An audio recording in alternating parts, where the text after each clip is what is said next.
വചനം തിരുവചനം മാനവരക്ഷാവചനം. ഹൃദയങ്ങളെ ഒരുങ്ങിയിടുക വചനത്തെ എതിരേൽക്കാൻ.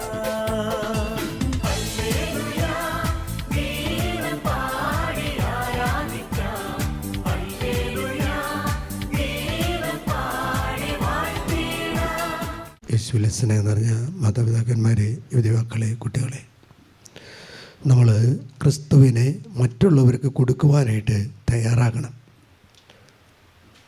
യേശു ക്രിസ്തുവിനെ കുറിച്ച് മറ്റുള്ളവരോട് പറഞ്ഞു കൊടുത്ത് അവരുടെ ജീവിതത്തിലുണ്ടാകുന്ന പാപങ്ങളിൽ നിന്ന് മോചിപ്പിക്കുവാൻ വന്നത് യേശു ക്രിസ്തുവാണെന്ന് അവർ തിരിച്ചറിയുമ്പോൾ അവർ തങ്ങളുടെ പാപങ്ങളിൽ നിന്നും തന്നെ മോചിപ്പിക്കാനായിട്ട് യേശു ക്രിസ്തു വഴി മോചിപ്പിക്കാനായി ഇടയാകും.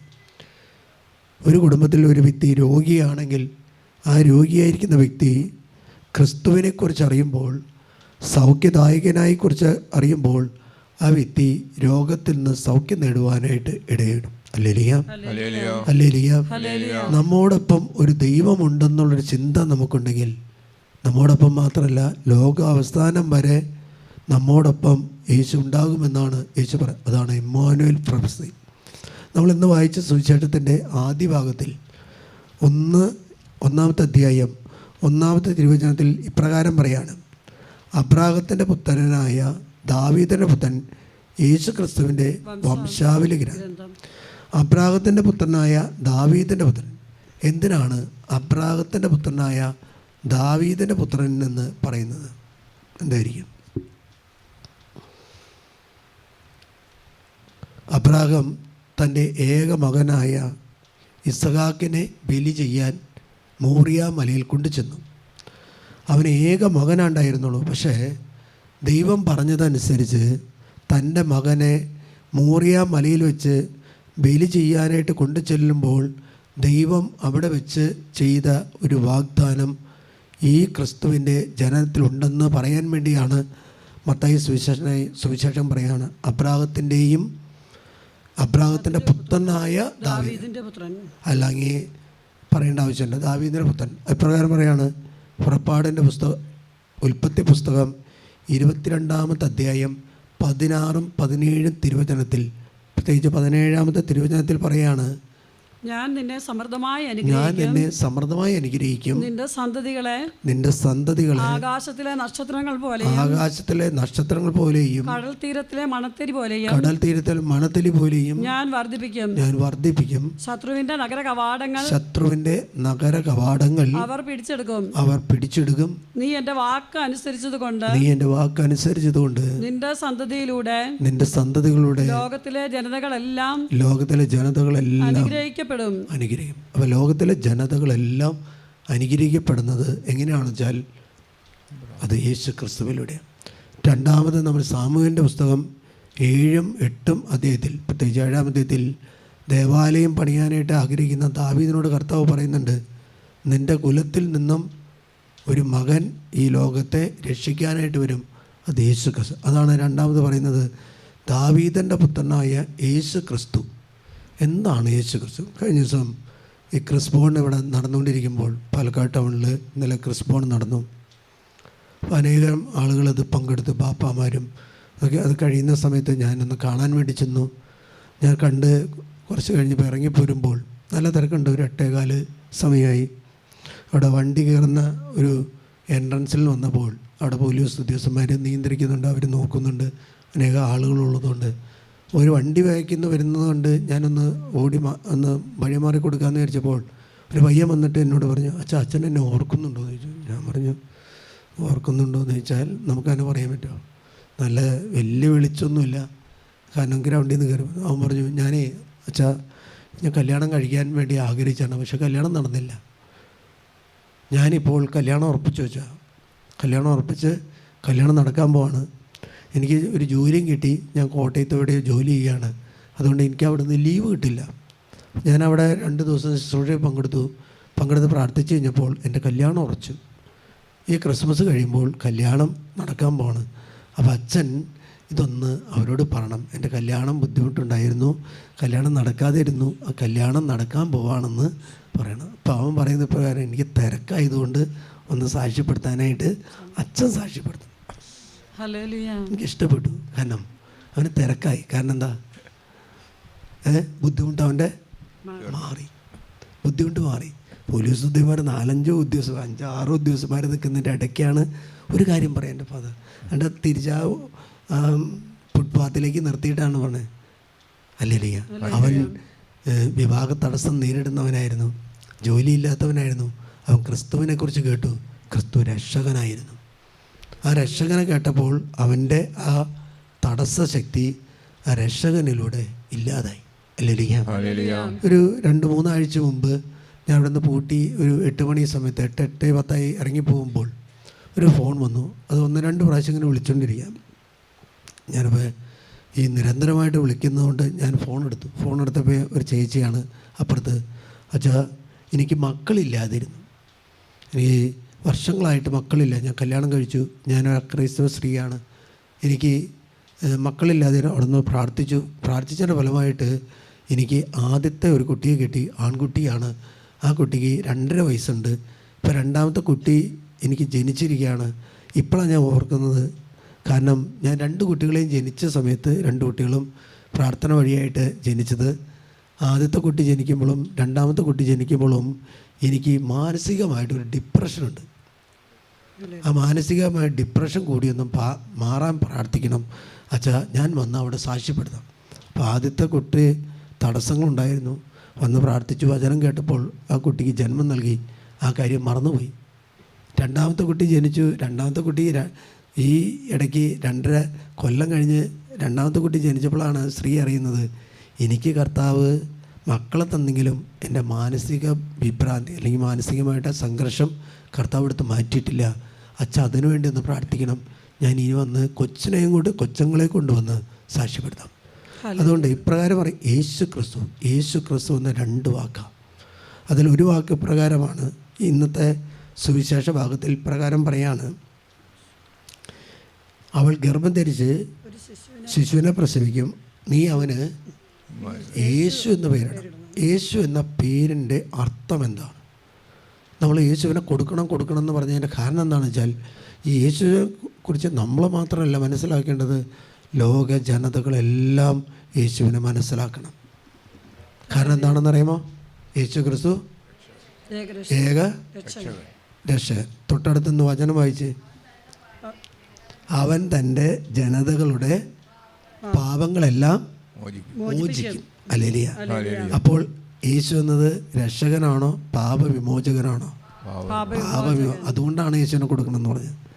ക്രിസ്തുവിനെ കൊടുക്കണമെന്ന് പറഞ്ഞാൽ എന്താ? ബുദ്ധിമുട്ടുള്ളവർക്ക് ക്രിസ്തുവിനെ കൊടുക്കണം. കാരണം എന്താ? സൗഖ്യം വേണ്ടവർ, ക്യാൻസർ ഉള്ളവർക്ക് ക്രിസ്തുവിനെ കൊടുക്കണം. പാപമുള്ളവർക്ക് ആരെ കൊടുക്കണം? യേശുവിനെ കൊടുക്കണം. ഹല്ലേലൂയ. എല്ലാത്തിനും ഓരോ അർത്ഥമുണ്ട്. അതാണ് യേശു ക്രിസ്തുവിൻ്റെ വംശാവലി ഗ്രന്ഥം എന്ന് പറയാം. യേശു ക്രിസ്തുവിൻ്റെ വംശാവലി ഗ്രന്ഥം എന്ന് പറഞ്ഞാൽ, ഒന്ന് ക്രിസ്തുവാണ്. അവൻ തൻ്റെ ജനത്തെ സകലവിധ പാപങ്ങളിൽ നിന്നും അവൻ മോചിക്കും. ഹല്ലേലൂയ. സകലവിധ പാപങ്ങളിൽ നിന്നും അവൻ മോചിപ്പിക്കും. ഹല്ലേലൂയ. അപ്പോൾ ക്രിസ്ത്യാനിയുടെ പാപം മാത്രം മോചിയോ മതിയോ? പോരല്ലോ. ഹിന്ദുവിൻ്റെ പാപം മാത്രം മോചിയോ മതിയോ? ഇല്ല. മുസൽമാൻ്റെ മാത്രം മതിയോ? സിഖുകാർ, ജൈനമതം, ബുദ്ധമതം അല്ലെങ്കിൽ ജൂതമതം, എല്ലാ പാർസികളെല്ലാം മതസ്ഥരുടെയും പാപം മോചിക്കാനുള്ളവനാണ് ഇവൻ. അതുകൊണ്ടാണ് പറഞ്ഞത്, ഈ ദൈവത്തെ മറ്റുള്ളവർക്ക് കൊടുക്കാനായിട്ട് ക്രിസ്ത്യാനി തയ്യാറാകണം. ഹല്ലേലൂയ. 2ാമത്തെ ക്രിസ്തു എന്ന വാക്കാണ്. ക്രിസ്തു എന്ന വാക്കിൻ്റെ അർത്ഥം ലൂക്കായുടെ സുവിശേഷം 2-ാം അധ്യായം 10-11 തിരുവചനത്തിൽ പ്രകാരം പറയാണ്, ഇതാ ദൂതൻ അവരോട് പറഞ്ഞു, ഭയപ്പെടേണ്ട, ഇതാ സകല ജനത്തിനും വേണ്ടിയുള്ള വലിയ സന്തോഷത്തിന്റെ സദ്വാർത്ത ഞാൻ നിങ്ങളെ അറിയിക്കുന്നു. എന്താണ് സദ്വാർത്ത? ദാവീദിന്റെ പട്ടണത്തിൽ നിങ്ങൾക്കായി ഒരു രക്ഷകൻ കർത്താവായ ക്രിസ്തു ഇന്ന് ജനിച്ചിരിക്കുന്നു. അപ്പൊ അവിടെ എന്താണ്? ക്രിസ്തു എന്ന വാക്കിന്റെ അർത്ഥം രക്ഷകൻ എന്നാണ്. മനസ്സിലായോ? ക്രിസ്തു എന്ന വാക്കിൻ്റെ അർത്ഥം. അതുകൊണ്ടാണല്ലോ നമ്മുടെ കാരണവർ എൻ്റെ ദൈവമേ, എൻ്റെ ക്രിസ്തുവേ, എൻ്റെ യേശുവേ എന്നൊക്കെ പ്രാർത്ഥിക്കും. ആ വലിയ പ്രാർത്ഥനയാണ്, രക്ഷപ്പെടാനുള്ള വഴിയാണ്. നമ്മൾ പിള്ളേർക്ക് പേരിടുന്ന എങ്ങനെയാണ്? പേരിടുന്ന പല നയന, നീ എന്തെല്ലാം പേരുകൾ. രക്ഷപ്പെടുമോ? ഞാൻ വീട്ടിൽ ചെന്നു. അവിടുത്തെ അപ്പച്ചൻ ഒരു സി എക്കാരനാണ്, നല്ല പണമുള്ള പിള്ളേർ കിട്ടുന്ന ജോർജ്, മത്തായി, സെബാസ്റ്റ്യൻ. അല്ലേലിയ. ഞാൻ ചോദിച്ചു, ആ സഹോദരൻ പറയാ പേര് ഇതിട്ടാൽ രക്ഷപ്പെടും വെച്ചാൽ. കിട്ടാത്ത പേരും കേൾക്കാത്ത പേരൊക്കെ ഇട്ടാൽ അവർ കേൾക്കാത്ത സ്ഥലത്തേക്ക് പോകും, കിട്ടാത്ത വ്യക്തിയുടെ കൂടെ പോകും. അല്ലേലിയ. അതുകൊണ്ട് ക്രിസ്തു എന്ന വാക്കിൻ്റെ അർത്ഥം രക്ഷകൻ എന്നാണ്. അല്ലേലിയ, അല്ലേലിയ. അതുകൊണ്ട് ഇപ്രകാരം പറയാണ്, നമ്മോടെ അർത്ഥമുള്ള എമ്മാനുവേൽ, മൂന്നാമത്തെ വാക്ക് എമ്മാനുവേൽ എന്ന. എമ്മാനുവേൽ എന്ന് വന്നാൽ എന്താണ് അർത്ഥം എന്ന് വെച്ചാൽ ദൈവം നമ്മോട് കൂടെ. എവിടെ കിടക്കുന്നത്? യെശയ്യാ പ്രവാചകൻ്റെ പുസ്തകം 7-ാം അധ്യായം 14-15 തിരുവം. അപ്പോൾ പഴയ നിയമത്തിൽ പറയുന്ന ആ എമ്മാനുവേലാണ് പുതിയ നിയമത്തിൽ നിന്ന് ആര് പറയാണ്? സ്വപ്നത്തിൽ യൗസപിതാനോട് ദൂതൻ പറയാം. അല്ലേലിയ. മൂന്നാമത്തെ വാക്കെന്ന് പറയുന്നത് എന്താണെന്ന് വെച്ചാൽ അവൻ എമ്മാനുവേൽ എന്ന് വിളിക്കപ്പെടും. അല്ലേലിയ. അവൻ തൻ്റെ ജനത്തെ അവരുടെ പാപങ്ങൾ മോചിക്കും, കന്യക ഗർഭം ധരിച്ച് ഒരു പുത്രനെ പ്രസവിക്കും, ദൈവം നമ്മോടുകൂടെ എന്നർത്ഥമല്ല എമ്മാനുവേൽ എന്ന് വിളിക്കപ്പെടും എന്ന് കർത്താവ് പ്രവാചകൻ മുഖേന അരുളി ചെയ്തത് പൂർത്തിയാകാൻ വേണ്ടിയാണ് ഇത്. ഇതെല്ലാം നിങ്ങളൊന്ന് ഓർത്ത് നോക്കിയേ. നിങ്ങളുടെ ജീവിത പങ്കാളി വിവാഹത്തിന് മുമ്പ് ഗർഭിണിയായി കാണപ്പെട്ടത്, കല്യാണം ഉറപ്പിച്ച് ഇൻവിറ്റേഷനൊക്കെ അടിച്ച് എല്ലായിടത്തും കൊടുത്തു കഴിഞ്ഞു. നിങ്ങൾ കിടന്നാൽ ഉറങ്ങോ? തിരിഞ്ഞും മറിഞ്ഞും കിടന്നുണ്ടാവില്ലേ? എഴുന്നേറ്റ് അങ്ങോട്ടും ഇങ്ങോട്ടും ഓടി നടന്നുണ്ടാവും. അങ്ങനെയുള്ള അവസരത്തിലാണ് ആര് സംസാരിക്കുന്നത്? മാലാഖ സംസാരിക്കുന്നത്. അവൻ്റെ സ്വപ്നം എല്ലാം എന്താണെന്ന് വെച്ചാൽ അവന് സഭയെക്കുറിച്ചുള്ള സ്വപ്നമാണ്. സഭയെന്ന് പറഞ്ഞാൽ രക്ഷിക്കാനുള്ള, ഈ ലോകത്തെ രക്ഷിക്കാനുള്ള ഒരു വ്യക്തിയെക്കുറിച്ചുള്ള ചിന്തയായിരുന്നു അവന്. അല്ലെങ്കിൽ സഭയാകുന്ന പേടകം, പഴയ നിയമത്തിലെ നോഹയുടെ പേടകം പുതിയ നിയമത്തിൽ വരുമ്പോൾ സഭയാണ്. ആ സഭയിലൂടെയാണ് ജനങ്ങൾ രക്ഷിക്കപ്പെടുള്ളൂ. അതിനെക്കുറിച്ച് ചിന്തയാണ്. സ്വപ്നം കാണുന്നു. അവനെന്താ? അവനിവിടെ സ്വപ്നം കണ്ടു, എന്ത് ചെയ്തു? ഭാര്യയെ സ്വീകരിച്ചു. വീണ്ടും നമ്മൾ സ്വപ്നം കാണുന്നത് എന്താ? ശിശു ജനിച്ചു കഴിഞ്ഞപ്പോൾ ആ ശിശുവിനെ എടുത്തുകൊണ്ട് എങ്ങോട്ട് പോകണം? ഈജിപ്തിലേക്ക് പോകണം. അവിടെ ചെന്നപ്പോൾ സ്വപ്നം കാണാണ് ഇവനെ തിരിച്ചു കൊണ്ടുപോകണം. അവൻ സ്വപ്നങ്ങൾ കാണുന്ന വ്യക്തിയാണ്. നല്ല നല്ല സ്വപ്നങ്ങൾ ഏതാണെന്ന് വെച്ചാൽ സ്വർഗത്തെക്കുറിച്ചുള്ള സ്വപ്നങ്ങളാണ്. നമ്മുടെ ഹൃദയത്തിൽ എന്താണോ അതനുസരിച്ചായിരിക്കും നമ്മൾ ഓരോരുത്തരും സ്വപ്നങ്ങൾ കാണുന്നത്. ഒരു കുടുംബം ഇവിടെ കാണാൻ വന്നു.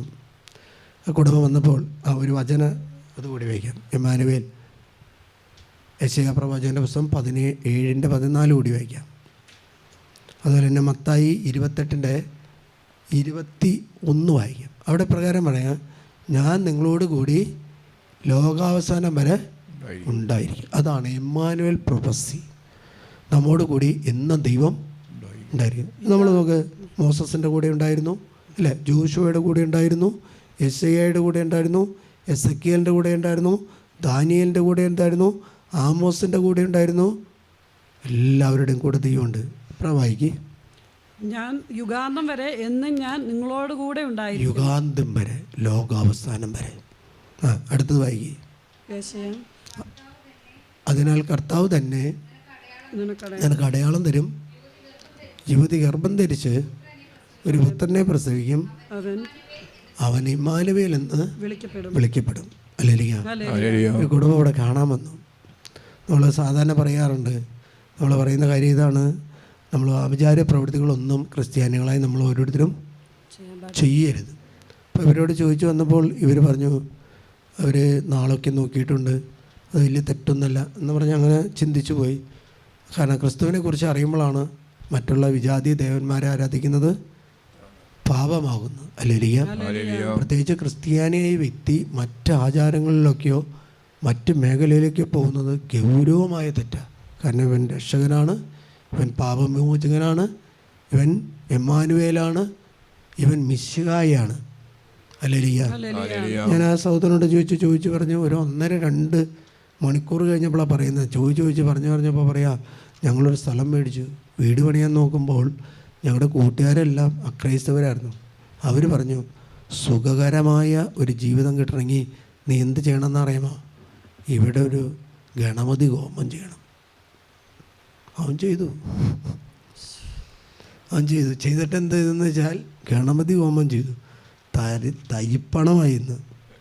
ഹോമം ചെയ്ത് കഴിഞ്ഞിട്ട് അവൻ ഏതൊരു വ്യക്തിനെ വിളിച്ചുകൊണ്ട് വന്നു. അവൻ കന്നിമൂല എല്ലാ മൂലയും നോക്കി ഇരിപ്പതാക്കി കൊടുത്തു, വീട് ഇരിപ്പതാക്കി കൊടുത്തു. ഞാൻ പറഞ്ഞു, ചേട്ടാ ഇതല്ല ആദ്യം പറയേണ്ടത് അല്ലേ? ഞാൻ പറഞ്ഞു ഇത് പാവാ. കാരണം എന്താ, ചേട്ടൻ നിസ്സാരമായ കാര്യങ്ങളാണ് പറഞ്ഞുകൊണ്ടിരുന്നത്. ഏറ്റവും വലിയ ഭാഗം അവസാനം വരുന്നത് മറ്റ് മതസ്ഥർ കൂട്ടുകൂടിയപ്പോൾ പറഞ്ഞു അവർക്കത് ഓക്കെ, അവർ ചെയ്യണം. നമ്മളോട് പറയുമ്പോൾ നമ്മൾ പറയുന്നത് യേശു രക്ഷകനാണ്, അല്ല യേശു പാപവിമോചകനാണ്, ക്രിസ്തു രക്ഷകനാണ്. കർത്താവ് യേശു ക്രിസ്തു എന്ന് പറയുന്നില്ലേ? പിശാചുകൾ എപ്പോഴാണ് എന്താ പറയുന്നത്? ഇവൻ ദാവീദിൻ്റെ പുത്രനായ യേശു ക്രിസ്തുവാണ്, മിണ്ടരുതെന്ന് പറയും. സഹോദരനോട് പറഞ്ഞു, ഈ സഹോദരൻ ഈ മേഖലകളൊന്നും കുമ്പസാരിച്ചിട്ടില്ല, ഇതൊന്നും ബാധിക്കുന്നില്ല. കന്നിമൂല നോക്കുക എന്ന് പറഞ്ഞു കഴിഞ്ഞാൽ എന്താ, അശുരദേവന് വിട്ടുകൊടുക്കുന്നതാണ്. ബാത്റൂമിൽ പോകുന്നതിന് ഓരോ കാര്യങ്ങളൊന്നും. മറ്റൊരു മതസ്ഥർക്ക് അതാണ്. സഹോദരൻ ഇങ്ങനെ പ്രാർത്ഥിച്ചു. അപ്പോൾ ഇവർ ശാരീരികമായിട്ട് രോഗങ്ങളായിട്ട് വന്നവരാണ്. പല ആസ്പത്രി കയറി, ഒരു രക്ഷയില്ല. അവർ പറയാണ് രണ്ടാളും പോകുന്നതിന് മുമ്പ് വലിയൊരു ആശ്വാസം, വലിയൊരു വ്യത്യാസം കിട്ടി, വലിയൊരു മാറ്റം കിട്ടി. ഹല്ലേലൂയ. ഒരു കുടുംബം ഇവിടെ വന്നു. ആ കുടുംബം വന്നത് ക്രിസ്ത്യാനിയാണ്. അവരിങ്ങനെ പ്രാർത്ഥിക്കാൻ വേണ്ടി വന്നു. തടസ്സങ്ങളാണ്, എല്ലാം തടസ്സങ്ങൾ. ഒരു തടസ്സം അറിയാൻ വേണ്ടി ഏതോ ഒരു വിജാതീയ വ്യാജ പ്രവാചകൻ്റെ അടുത്ത് നിന്നു. ആ മനുഷ്യൻ പറഞ്ഞു നിങ്ങളൊരു പാമ്പിനെ കൊന്നുണ്ടെന്ന് പറഞ്ഞു. ആ മനുഷ്യൻ ഇവൻ പറഞ്ഞു പാമ്പിനെ കൊല്ലാത്തവരാരുള്ള ഉണ്ടോ? എല്ലാവരും പാമ്പിനെ കൊന്നിട്ടില്ലേ അല്ലേ? അവ പറഞ്ഞു അത് നല്ലൊരു പാമ്പാണ്, രാജവെമ്പാലയാണ്. രാജവെമ്പാലയെ കൊന്നാൽ എന്ത് ചെയ്യണമെന്ന് വെച്ചാൽ സർപ്പക്കാവിൽ പോയിട്ട് പാമ്പും മുട്ട കൊടുത്തെന്ന് അവരുടെ ആചാരം പറയുന്നു. ഒരു മതത്തിൻ്റെ ആചാരമാണ്. ഓക്കെ, ക്രിസ്ത്യാനി അത് ചെയ്യേണ്ടതെന്ന്. കാരണം എന്താ, ഹിന്ദുസ് മറ്റ് അക്രൈസ്തവ സഹോദരങ്ങൾക്ക് പാമ്പ് അവിടെ ദേവി ദേവന്മാരാണ്. അതിനെ നിഷേധിക്കാനായിട്ട് ഒരു മതസ്ഥർക്കും സാധിക്കുകയില്ല. പക്ഷേ ക്രിസ്ത്യാനി പാമ്പിനെ കണ്ടാൽ എങ്ങോട്ട് പോകുന്നു കഴിഞ്ഞാൽ ഗീവറീസുണ്ടാണ്ട് അടുത്തേക്ക് പോകണേ. പാമ്പിനെ കണ്ട എന്ത് ചെയ്യുന്ന വെച്ചാൽ എവിടേക്ക് പോകുന്നത്? മികാൽമാലയുടെ അടുത്തേക്ക് പോകുന്നത്. പാമ്പിനെ കണ്ടാൽ എങ്ങോട്ട് പോകണമെന്ന് വെച്ചാൽ ക്രിസ്റ്റീന പുണ്യവതിയുടെ അടുത്തേക്കാണ് പോകേണ്ടത്. നമ്മളറിയാത്തൊരു വിശുദ്ധിയാണ് ക്രിസ്റ്റീന പുണ്യവതി. ഹല്ലേലൂയ. അപ്പോൾ ഈ മനുഷ്യൻ എല്ലാ കാര്യങ്ങളും ചെയ്തു, എല്ലാം മാറിയില്ല എന്ന് മാത്രമല്ല വീട്ടിലെല്ലാവരും രോഗികളായിട്ട് മാറി. അപ്പോൾ ഈ സഹോദരൻ വന്ന് ചോദിച്ചത് പറഞ്ഞു. ഞാൻ പറഞ്ഞു കുമ്പസാരിച്ചോ? ഇല്ല. അച്ഛാ കുമ്പസാരയ്ക്ക് നടത്തിക്കോളാം. ഓക്കെ അച്ഛൻ കാര്യങ്ങൾ പറ. എല്ലാവർക്കും കാര്യങ്ങളൊക്കെയാണ്. ആ മനുഷ്യനോട് പറഞ്ഞു കുമ്പസാരിക്കാൻ പറഞ്ഞു. കുമ്പസാരിച്ച് കഴിഞ്ഞപ്പോൾ രോഗം മാറി. ഹല്ലേലൂയ. അല്ലെ കഴിഞ്ഞ ദിവസം ഒരു ചേച്ചി ഇവിടെ വന്നു. അച്ഛാ വീട്ടിൽ ആടുകളൊക്കെ ചത്തുകൊണ്ടിരിക്കുക, എല്ലാ ആടുകളും ചാവണം അച്ഛാ. കഴിഞ്ഞ എൻ്റെ മുമ്പത്തെ വർഷം ഇവിടെ ഞാൻ പ്രാർത്ഥിച്ച് പോയപ്പോൾ ഒറ്റ ആട് പോലും ചത്തില്ല അച്ഛാ. പിന്നെ ആടുകൾ ചത്തില്ല. ഞാൻ ചോദിച്ചു ഇപ്പം എന്താ പിന്നെ? പക്ഷേ ഒരു 5 ദിവസം മുമ്പ് 2 ചത്തു വെച്ചാ. അതുകൊണ്ട് വന്നത്. അപ്പോൾ ഞാൻ ചോദിച്ചു ചേട്ടൻ എങ്ങനെ? ചേട്ടൻ പള്ളിയിലേക്ക് പോച്ചാ. എങ്ങനത്തെ പള്ളി പോക്കാ? ഞായറാഴ്ച ക്രിസ്ത്യാനിയാണ്. ജോമാല ഇല്ലല്ലോ, അതൊന്നും അങ്ങനെയില്ല വെച്ചാ. വെള്ളിയാഴ്ച ഇറച്ചി കഴിക്കുക, അതൊന്നും വെള്ളിയാഴ്ച എന്ത് അങ്ങനെ കിട്ടുന്നതൊക്കെ കഴിക്കുക വെച്ചാ. ചോദിച്ചു പറഞ്ഞു പെൺകൊച്ചിനെ കെട്ടിച്ച വീട്ടിൽ വീട്ടുകാരൊക്കെയും വാഷ് ബേസിനല്ല തുപ്പുന്നത് സിങ്ക് ടാങ്കിലാണ്. അത് പറഞ്ഞാൽ മനസ്സിലാവില്ല. ചോദിച്ചു പറഞ്ഞത് പോലെ കൊച്ചങ്ങളുടെയൊക്കെ അവരുടെ ഭാവി ഇപ്പം എന്താണെന്ന് അറിയാൻ വേണ്ടി നേരത്തെ ഞങ്ങൾ കാര്യങ്ങൾ ചെയ്തു വെച്ചാൽ അതിൻ്റെ ജാതകമൊക്കെ എഴുതി അവിടെ വെച്ചിട്ടുണ്ട്. പാവമാണോ ക്രിസ്ത്യാനിക്ക്? പാവമാണോ? സ്നേഹമുള്ളവരെ, ആ സഹോദരിക്ക് വേണ്ടി പ്രാർത്ഥിച്ചു. ആ സഹോദരി പറയാം വലിയൊരു വെളിച്ചം, വലിയ പ്രകാശം കണ്ടു. ക്രിസ്തുവിനെ തിരിച്ചറിയാൻ ക്രിസ്ത്യാനിക്ക് പറ്റുന്നില്ല. ഈ ലോകത്തിൽ കിടന്ന് ഈ ലോകത്തിലെ കാര്യങ്ങൾ മനസ്സിലാക്കി ക്രിസ്തു ഈ ലോകത്തിൻ്റെതായിട്ട് മാറും. ഹല്ലേലൂയ. ഈ മാർക്കറ്റിൽ കുന്നംകുളം ഭാഗത്തുനിന്ന് ഗ്ലാസ് വിൽക്കാൻ വരുന്നൊരു മനുഷ്യനുണ്ട്. അത് ഗ്ലാസ് സെയിൽസ്, നമ്മൾ വെള്ളം കുടിക്കുന്ന ഗ്ലാസ്സുകളാണ് മനുഷ്യൻ വിൽക്കുന്നത്. ആ മനുഷ്യൻ ഇങ്ങനെ എന്തോ യൂട്യൂബ് സെർച്ച് ചെയ്തപ്പോൾ ഇവിടെ എവിടെയൊരു ക്ലാസ് എടുക്കുന്നുണ്ടെന്ന് കേട്ടു. മനുഷ്യൻ ഇവിടെ കയറി വരുന്നത് ഒരു 2 കാലമായി. ആരാധന സമാപനത്തിൻ്റെ സമയത്ത് വരുന്നത്. നല്ല തടിയത്, നല്ല പൊക്കമുണ്ട്. കുന്നംകുളത്ത് ജോലി ചെയ്യുന്ന മനുഷ്യനാണ്. അതിൻ്റെ സെയിൽസിന് വേണ്ടി പാലക്കാട് വന്ന. അപ്പോൾ ഇങ്ങനെ അടിക്കുന്ന സമയത്ത് ഈ ശുശ്രൂഷയിൽ വന്ന് മനുഷ്യൻ പങ്കെടുത്തു. ഞാൻ ആ സഹോദരൻ്റെ തലയിൽ കഴിച്ച് പ്രാർത്ഥിച്ചു. മനുഷ്യൻ പറഞ്ഞു, കർത്താവ് അച്ഛാ, രോഗിയാണ് ഞാൻ, മാരകമായ രോഗം. വീട്ടിൽ ഭാര്യ രോഗിയാണ്, 10 വയസ്സിൻ്റെ മേൽഗതിയോ പുരോഗതിയില്ല. അച്ഛൻ എന്ന് അനുഗ്രഹിച്ച് പ്രാർത്ഥിക്കണം, എൻ്റെ വിടുതലിന് വേണ്ടി പ്രാർത്ഥിക്കണം. ഈ മനുഷ്യൻ അവിടെയുള്ള ഈ കച്ചവടം ചെയ്തു പോകുന്നതുകൊണ്ട് എല്ലാ മതസ്ഥരുടെയും എല്ലാ ആചാരങ്ങളും ചെയ്യുമായിരുന്നു. എൻ്റെ ബലിവസ്തു സ്വീകരിക്കുകയും ചെയ്യുന്നു. ഞാൻ ഈ അധികമൊന്നും സംസാരിച്ചില്ല, ഒന്ന് പ്രാർത്ഥിച്ചു വിട്ടു. ഒരാഴ്ച 2 ആഴ്ച എന്നപ്പോൾ ഈ മനുഷ്യൻ വന്നിരിക്കുക, അച്ഛാ എൻ്റെ ബിസിനസ് ഇരട്ടിയായി, എൻ്റെ ബിസിനസ് ഇരട്ടി. ഓർത്തഡോക്സ് വിഭാഗമോ യാക്കോറ്റ് വിഭാഗം ഉണ്ടാകും അല്ലേ? കുന്നംകുളം യാക്കോബിസിൻ്റെ ആ മനുഷ്യൻ പറയും ഇരട്ടിയായി. ഞാൻ അതുകൊണ്ട് വീണ്ടും വന്നിരിക്കുക. എനിക്ക് ബിസിനസ്സല്ല വേണ്ടച്ചാ, എനിക്ക് സൗഖ്യമാണ് വേണ്ടത്, എനിക്ക് വിടുതലാണ് വേണ്ടത് അല്ലേ? ആ മനുഷ്യൻ വീണ്ടും കഴിഞ്ഞ ദിവസം വീണ്ടും വിളിക്കുക. അച്ഛൻ പറഞ്ഞ ദിവസത്തെ പ്രാർത്ഥനയ്ക്ക് നടത്തി വ്യത്യാസങ്ങളുണ്ട്. ഇനി കണ്ടിന്യൂ ചെയ്യണം അച്ഛാ. പ്രാർത്ഥനകളൊന്നും നിർത്താനുള്ളതല്ല, പ്രാർത്ഥനകളെല്ലാം കണ്ടിന്യൂ ചെയ്യാനുള്ള അല്ലേ? പ്രാർത്ഥനകളെല്ലാം കണ്ടിന്യൂ ചെയ്യാനാണ് അല്ലേ? അതുകൊണ്ട് യേശു ക്രിസ്തു ഏക രക്ഷകനാണ്. യേശു ക്രിസ്തു ഏക രക്ഷകനാണ് അല്ലേ? ആ യേശു ക്രിസ്തു ഏക രക്ഷകനാണെങ്കിൽ മറ്റ് ദേവന്മാരെ ആരാധിക്കാൻ ക്രൈസ്തവർക്ക് പാടുണ്ടോ?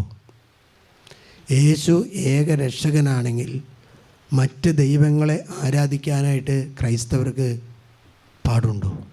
ഇല്ല. നമ്മൾ കൊടുക്കേണ്ട ക്രിസ്തുവിനെ കൊടുക്കാതെ ക്രിസ്തുവിനെ മൂടി വെച്ചിട്ട് അക്രൈസ്തവ ദേവന്മാരെ നമ്മൾ സ്വീകരിച്ചാൽ അത് 1-ാം പ്രമാണ ലംഘനമാണ്.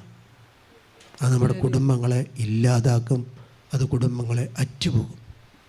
ആ കുടുംബങ്ങളെ അറ്റുപോകാതിരിക്കണമെങ്കിൽ എന്ത് ചെയ്യണമെന്ന് വെച്ചാൽ ആ മേഖലകൾ നമ്മൾ വിടുതലിന് വേണ്ടി, സൗഖ്യത്തിന് വേണ്ടി നമ്മൾ പ്രാർത്ഥിക്കണം. നമുക്കൊരു വചനം നോക്കി. യോഹന്നാൻ്റെ സുവിശേഷത്തിൽ 7-ാമത്തെ അധ്യായം 42-ാമത്തെ തിരുവചനം, ദാവീദിന്റെ ഭവനമായ ക്രിസ്തു ദാവീദിന്റെ സന്താന പരമ്പരയിൽ നിന്നാണെന്നും ദാവീദിന്റെ ഗ്രാമമായ ബെത്ലഹേമിൽ നിന്ന് അവൻ വരുമെന്നുമല്ലേ വിശുദ്ധ ലിഖിതം പറയുന്നത്. വിശുദ്ധ ലിഖിതം പറയുന്നത് എവിടെന്നാ? ദാവീദിന്റെ ഭവനം എവിടെയാ? ബെത്ലഹേമാണ്. ആ ബെത്ലഹേമിൽ നിന്നാണ് യേശു ക്രിസ്തു. ഇവിടെ ഈ യോസേഫ് താമസിക്കുന്നത് എവിടെയാ? ബെത്ലഹേമിലെ അല്ലല്ലോ, ആണോ? അല്ലല്ലോ. അതുകൊണ്ട് ലൂക്കായുടെ സുവിശേഷത്തിൽ 2-ാമത്തെ അധ്യായം 1-ാമത്തെ തിരുവചനം എടുക്ക്. ഒരു ചരിത്രകാരനാണ് ലൂക്ക മാത്രം വിവരിക്കുന്ന മനോഹരമായ ഒരു വചനമാണ്. അഗസ്റ്റിൻ സീസർ അക്കാലത്ത് ലോകമാസകലമുള്ള ജനങ്ങളുടെ പേരെഴുതിക്കാൻ അഗസ്റ്റസ് സീസറിൽ നിന്ന് കൽപ്പന പുറപ്പെട്ടു. ഇനിയാണ് പറയുന്നത്, ക്വിരീനിയോസ് സിറിയയിൽ ദേശാധിപതിയായിരിക്കുമ്പോൾ ആദ്യത്തെ ഈ പേരെഴുത്ത് നടന്നു. പേരെഴുതിക്കാനായി ഓരോരുത്തരും താങ്കളുടെ നഗരത്തിലേക്ക് പോയി.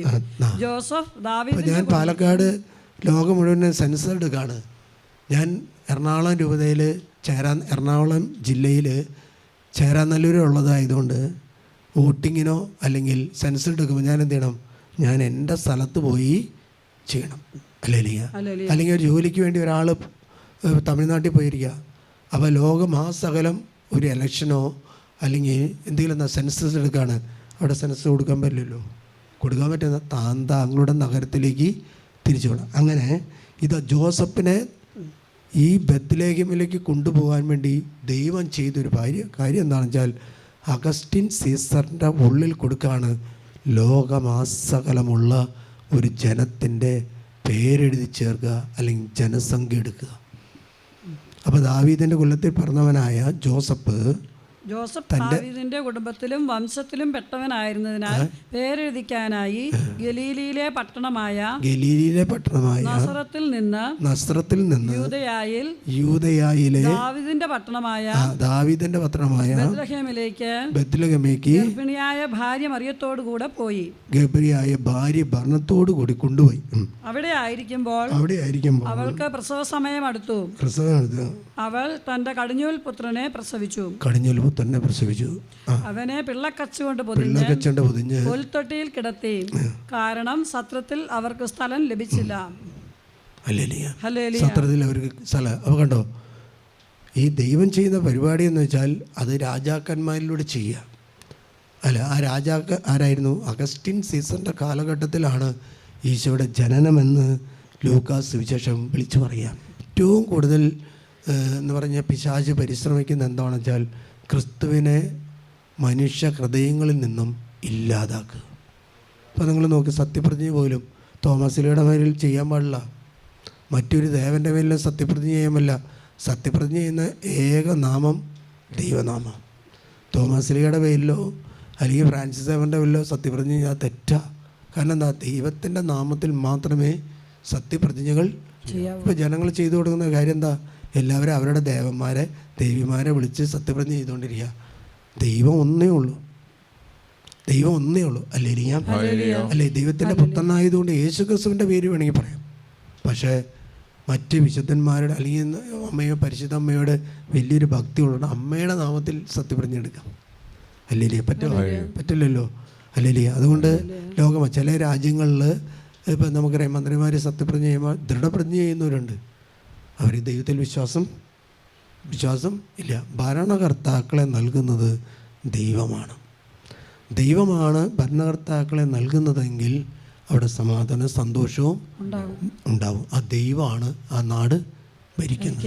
ഇപ്പം അഗസ്റ്റിൻ സീസർ അല്ലാതെ വേറൊരു മനുഷ്യനെ വന്നെങ്കിൽ അവൻ പറയും, ഇപ്പം വേണ്ട, ജനസംഖ്യ എടുക്കണോ? വേണ്ട, കുറേ നാൾ കേട്ട്. അല്ലേ? ഇപ്പം നമുക്കറിയാം, ഇലക്ഷൻ പോലും മാറ്റി വെച്ചുകൊണ്ടിരിക്കുക. ഏക ഇലക്ഷൻ എന്ന് പറഞ്ഞാൽ 3 ഇലക്ഷൻ കൂടെ ഒന്നിച്ചാക്കാൻ നോക്കുക. അല്ലേ? അപ്പോൾ ഇവിടെ എന്താ, ഇനി നമ്മൾ ക്രിസ്തുവിനെ നോക്ക്, പിശാചിനെ ബഹിഷ്കരിക്കുന്ന സമയത്ത് പറയുന്നൊരു കാര്യമുണ്ട്. ഒരു മർക്കോസിൻ്റെ 9:24-20 യേശു അവനെ ശാസിച്ചു. അല്ലേ? പിശാച് അവനെ വിട്ടുപോയി, തൽക്ഷണം ബാലൻ സുഖം പ്രാപിച്ചു. ഉടനെ കുട്ടിയുടെ പിതാവ് വിളിച്ചു പറഞ്ഞു, ഞാൻ വിശ്വസിക്കുന്നു, എൻ്റെ അവിശ്വാസം പരിഹരിച്ച് എന്നെ സഹായിക്കണമേ. ജനങ്ങൾ ഓടിക്കൂടുന്നതുകൊണ്ട് യേശു അശുദ്ധാത്മാവിനെ ശകാരിച്ചു, മൂകനും ബധിരനുമായ ആത്മാവെ നിന്നോട് 17:18 വൈകി. അത് എവിടെ വെച്ച് അവനെ പിടികൂടിയാലും അവനെ നിലം പതിപ്പിക്കുന്നു. അപ്പോൾ അവൻ പല്ല് കടിക്കുകയും നുരയും പതയും പുറപ്പെടുവിക്കുകയും മരവിച്ചു പോവുകയും ചെയ്യുന്നു. അതിനെ ബഹിഷ്കരിക്കാൻ അങ്ങയുടെ ശിഷ്യന്മാരോട് ഞാൻ അപേക്ഷിച്ചു, അവർക്ക് കഴിഞ്ഞില്ല. യേശു അവനെ വിട്ടു, ബാലൻ സുഖം പ്രാപിച്ചു. ചില സമയത്ത് പിശാച് പറയുന്നത്, നീ ദൈവപുത്രനാണ്, നീ എന്തിന് എൻ്റെ കാര്യത്തിൽ ഇടപെടുന്നു? മനുഷ്യരാരും പറയാത്തൊരു കാര്യമാണ്. പിശാച് പറയാൻ, നീ എൻ്റെ കാര്യത്തിൽ ഇടപെടണ്ടെന്ന്. അപ്പോൾ ദൈവത്തിൻ്റെ ഏറ്റവും വലിയ പദ്ധതി എന്താണെന്ന് വെച്ചാൽ മനുഷ്യരെ നിർവീര്യമാക്കുന്ന, മനുഷ്യരെ പാപത്തിലേക്ക് കൊണ്ടുവരുന്ന, മനുഷ്യരെ രോഗികളാക്കുന്ന, മനുഷ്യരെ കടബാധ്യതയിലേക്ക് കൊണ്ടുവന്ന, അല്ലെങ്കിൽ എൻ്റെ കൂടെ ദൈവമില്ല ഭയപ്പെട്ടിരിക്കുന്ന മനുഷ്യ ജനതയെ രക്ഷിക്കുക എന്നുള്ളതാണ് ദൈവത്തിൻ്റെ ഏറ്റവും വലിയ പദ്ധതി. ഏറ്റവും വലിയ അത് ആർക്കാണ് കിട്ടിയത്? നമുക്ക് ഹൃദയശുദ്ധി ഉള്ളെങ്കിൽ മാത്രമേ ക്രിസ്തുവിനെ ദർശിക്കാൻ പറ്റുള്ളൂ. അത് കിട്ടിയത് ആർക്കാണെന്നാൽ കാലത്തൊഴുത്തിൽ കാളകളെ നോക്കിയിരുന്ന, ആടുകളെ നോക്കിയിരുന്ന ആട്ടിടയന്മാരാണ്. അവർക്ക് വലിയ വിവരമൊന്നുമില്ല, വലിയ അറിവൊന്നുമില്ല. ഇന്ന് നമുക്ക് പറ്റിയിരിക്കുന്ന കാര്യം എന്താണെന്ന് വെച്ചാൽ നമ്മുടെ പിള്ളേർക്ക് എല്ലാവർക്കും അറിവുണ്ട്, വിവരമുണ്ട്, വിശ്വാസമില്ല, വിവേകവുമില്ല. ഞാനൊരു സ്കൂളിൻ്റെ അടുത്ത് കപ്പളവനായിരിക്കുന്ന സമയത്ത് അവിടുന്ന് പ്രിൻസിപ്പാൾ സിസ്റ്റർ കാണിച്ചു തന്നൊരു കാര്യമാണ്. പിള്ളേർ തമ്മിൽ വഴക്കൂടി. 9ാം ക്ലാസ്സിലെ 10ാം ക്ലാസ്സിലെ പിള്ളേർ വഴക്കൂടിയിട്ട് അപ്പം കളിപ്പിലാണ്, ഇഷ്ടംപോലെ പൈസ കിട്ടുന്നതുകൊണ്ട് ഇവൻ എന്ത് ചെയ്യുന്നത് വെച്ചാൽ വാടക തൊഴിലാളികൾ വിളിച്ചുകൊണ്ട് തല്ലാൻ വേണ്ടി. സിസ്റ്റർ ഇങ്ങനെ CCTVയിൽ നോക്കിക്കൊണ്ടിരിക്കുമ്പോഴാണ് ഈ വടിവാളൊക്കെ എടുത്തിട്ട് വെട്ടാൻ വന്നിരിക്കുക. സിസ്റ്റർ വേഗം നോക്കിയപ്പോൾ സിസ്റ്റർ വേഗം ഇറങ്ങി ചെന്ന് വിളിച്ചു, ഈ പയ്യനെ വിളിച്ചു. പിന്നെ അപ്പന് ഇഷ്ടം പോലെ പൈസ ഉള്ളതുകൊണ്ട് പിള്ളേർ തമ്മിൽ വഴക്കൂടി. പിള്ളേർ ചെയ്ത കാര്യമാണ് ഇവിടെ നിന്ന് സിസ്റ്റർ എന്ത് ചെയ്തതെന്ന് വെച്ചാൽ ഗൾഫിൽ കിടക്കുന്ന അച്ഛനെ നാട്ടിലേക്ക് വിളിച്ച് വരുത്തി, കൊച്ചിനെ അവിടെ നിന്ന് പറഞ്ഞു വിട്ടു. അല്ലേ? കുട്ടികൾക്ക് വിവേകമുണ്ടോ? ഇല്ലല്ലോ. അല്ലേ? ആ സിസ്റ്റർ പറയാ, ആ സിസ്റ്റർ അത് കണ്ടില്ലെങ്കിലോ ചെറിയൊരു പ്രശ്നം. എന്താ ഇപ്പോൾ ലോകത്തിൻ്റെ ചിന്തയായി നമ്മുടെ കുടുംബാംഗങ്ങൾക്ക്, മക്കൾക്ക് വിശ്വാസം ക്ഷയിച്ചുകൊണ്ടിരിക്കുന്ന കാലം. നമ്മുടെ കുട്ടികളോട് വേദപാഠം 12 വർഷം വഹിച്ച ഒരു കുട്ടിയോട് ചോദിക്കും യേശു ആരാണെന്ന് വെച്ചാൽ അവന് പല ഉത്തരവും ഉണ്ടാവും. അല്ലിരിക്കാം. നമ്മൾ കാണുന്നുണ്ട് ജീവിക്കുന്ന 16:21 മത്തായിയുടെ സുവിശേഷത്തിൽ ഈശോ പത്രോസിനോട് ചോദിക്കും നീ ജീവിക്കുന്ന ദൈവത്തിൻ്റെ പുത്രനായ ക്രിസ്തുവാണ്. ക്രിസ്തു എന്ന വാക്ക് നീ രക്ഷകനാണ്, നീ രക്ഷകനാണ്, നീ പാപമോചകനാണ്, നീ ഇമ്മാനുവേലാണ്, എന്നും ഞങ്ങളോട് കൂടെയുണ്ട്. Hallelujah, hallelujah. എന്നാൽ അടുത്ത വാക്ക് പറയാണ്, അവൻ ഈശോയോട് പറയുന്നുണ്ട് നിനക്ക് സകരം കിട്ടാതെ വരട്ടെ എന്ന് പറയുമ്പോൾ അവൻ പറയുന്നത് സാത്താനെ എൻ്റെ മുമ്പിൽ നിന്നും നീ മാറിപ്പോവുക, ദൂരെ പോവുക. ഇപ്പം ക്രിസ്മസ് എന്ന വാക്കിൻ്റെ അർത്ഥം എന്ന് വെച്ചാൽ എമ്മാനുവേൽ നമ്മോട് കൂടിയുണ്ട്, എമ്മാനുവേൽ നമ്മോട് കൂടിയുണ്ട്. Hallelujah, hallelujah. അവൻ ഇമ്മാനുവേൽ എന്ന് വിളിക്കപ്പെടുമ്പോൾ യേശു നമ്മോട് കൂടിയുണ്ട്. ക്രിസ്തു എന്ന് വിളിക്കപ്പെടുമ്പോൾ, കർത്താവായ ക്രിസ്തു എന്ന് വിളിക്കുമ്പോൾ രക്ഷകനായിട്ട് വരും. നിങ്ങൾ ഈ ഞായറാഴ്ച ചൊല്ലുന്നൊരു ജപമാലയുണ്ട്, ക്രിസ്തു. അതിൽ നമ്മളെല്ലാം പറയുന്നത് രക്ഷകനായ ക്രിസ്തുവേ ഞങ്ങളുടെ മേൽ കൃപയെ നൽകണമേ, കൃപയെ നൽകണം അല്ലേ, രക്ഷകനായ ക്രിസ്തുവേ. Hallelujah, hallelujah. ഈ കരുണകൊന്തയിലും കർത്താവേ ഞങ്ങളുടെ മേൽ കരുണയായിരിക്കണമേ, കരുണയായിരിക്കണമേ. അല്ല, അപ്പോൾ ക്രിസ്തു എന്ന വാക്ക് നമ്മൾ ഉപയോഗിക്കുമ്പോൾ കർത്താവേ ഞങ്ങളെ പാപത്തിൽ നിന്നും മോചിപ്പിക്കണം, പാപത്തിൽ നിന്നും മോചിപ്പിക്കണമെങ്കിൽ ക്രിസ്തുവിന് മാത്രമേ ഈ ലോകത്തിൽ സാധിക്കുകയുള്ളൂ. എത്ര മനുഷ്യർ ഞാൻ കൗൺസിലിംഗ് ശുശ്രൂഷ ഈ സ്പിരിച്വൽ ഷെയർ അച്ഛൻ ഒന്ന് കുംസാര അച്ഛൻ്റെ അടുത്ത് നടത്തണം. കാരണം തുറന്ന് പറയാൻ ഇഷ്ടം പോലെയുണ്ട് അച്ഛ. കാരണം എന്താ, ഈ അച്ഛന്മാരായതുകൊണ്ട് മനുഷ്യരായതുകൊണ്ട് നമ്മളെന്താ കുറേയൊക്കെയും സ്റ്റോക്ക് ചെയ്യും, ആവശ്യത്തിനനുസരിച്ച് പുറത്തേക്ക് കൊടുക്കുകയുള്ളൂ. അല്ലേരിയ, ആവശ്യത്തിനനുസരിച്ച് പുറത്തേക്ക് കൊടുക്കും. ഈ കിടക്കുന്നതൊക്കെ എന്താ വേസ്റ്റാണ്. വേസ്റ്റായ സാധനം പുറത്തേക്ക് പോയില്ലെങ്കിൽ എന്താണെന്ന് വെച്ചാൽ അവിടെ വേസ്റ്റ് കുന്നുകൂടും.